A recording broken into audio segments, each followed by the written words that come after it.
Hi అందరికీ, welcome to my channel. ఈరోజు recipe ఏంటి అనుకుంటున్నారా? చింతాకు పప్పు. మీలో ఎంతమందికి ఈ రెసిపీ తెలుసో కామెంట్ చేయండి. దానికి కావాల్సిన పదార్థాలు ఏంటంటే చింతాకు, టొమాటో, ఆనియన్, పచ్చిమిర్చి, తెల్లగడ్డ. నేను ఫస్ట్ బ్యాళ్ళు అండ్ మామూలు బ్యాళ్ళు, మైసూర్ బ్యాళ్ళు 1 కప్ అయితే 1/4 కప్పు మైసూర్ బ్యాళ్ళు తీసుకొని 15 మినిట్స్ నానపెట్టుకునేసాను. కుక్కర్లోకి డైరెక్ట్గా వేసుకునేస్తున్నాను. బ్యాళ్ళు, పచ్చిమిర్చి, టొమాటో, ఆనియన్, తెల్లగడ్డ, అలాగే చింతాకు కూడా వేసేసుకున్నాక దాంట్లో కొంచెం పసుపు కూడా వేసుకోవాలి. పసుపు అలానే వాటర్ మీకు ఎలా కావాలి అంటే పప్పు థిక్నెస్ని బట్టి మీరు వాటర్ అనేది పోసుకోవాలి.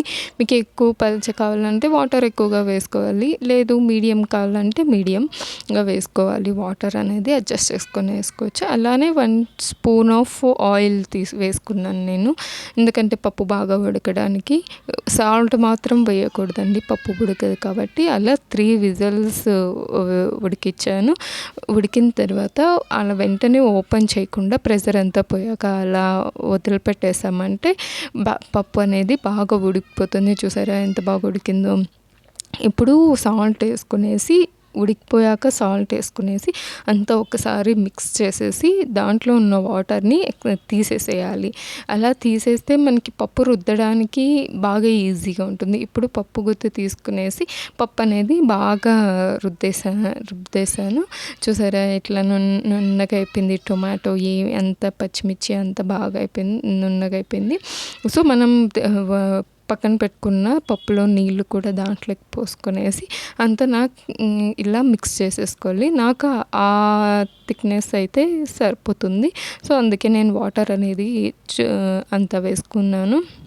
నాకు కావాల్సినంత ఆయిల్ పెట్టుకొనేసి తిరుగుబాత వేసుకుంటున్నాను. ఆయిల్, సాసులు, జీలకర్ర, అది కొంచెం చిట్లాక తెల్లగడ్డ వేస్తే కొంచెం ఫ్రై అయ్యాక దాంట్లోకి ఎండు మిరపకాయలు వేసుకుంటున్నాను. కొంచెం మీకు కారం ఇంకా కొంచెం కావాలంటే మీకు ఇంకా కొంచెం వేసుకోవచ్చు. నాకు కారం సరిపోయింది కాబట్టి నేను ఒక 3 వేసుకుంటున్నాను. అలాగే ఇంగు కూడా వేసుకుంటున్నాను. టేస్ట్ బాగుంటుంది ఇంగు వేసుకుంటే పప్పు. అలాగే చిన్న ఎర్రగడ్డలండి, చిన్నవి, అది కొంచెం ఫ్రై చేసుకుని ఓన్లీ ఒక ఎర్రగడ్డ వచ్చి ఒక పీస్ 2 పీసెస్గా మాత్రం కట్ చేసుకున్నాను.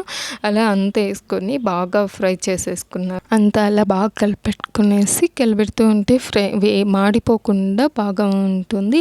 అలానే బాగా ఫ్రై అవుతుంది. అలా ఫ్రై అయిపోయాక స్టవ్ ఆఫ్ చేసేసి దాన్ని పప్పులో వేసేసి కలుపుకోవడమే. చాలా బాగుంటుంది, పుల్లగా బాగుంటుంది. ఎందుకంటే ఇప్పుడు చింతాకు దొరికేది ఈ సమ్మర్లోనే. ఈరోజు ఆకు దొరికి రేపు చేసుకునే లోపలే ముదిరిపోతుంది. సో ఎప్పుడు దొరికితే అప్పుడు బాగా ఫ్రెష్గా చేసుకొని తినచ్చు. ఇంతే అండి రెసిపీ. ఇది రైస్ లెక్క కానీ ముద్ద లెక్క కానీ చాలా బాగుంటుంది. ప్లీజ్ నా ఛానల్ని సబ్స్క్రైబ్ చేసుకోండి.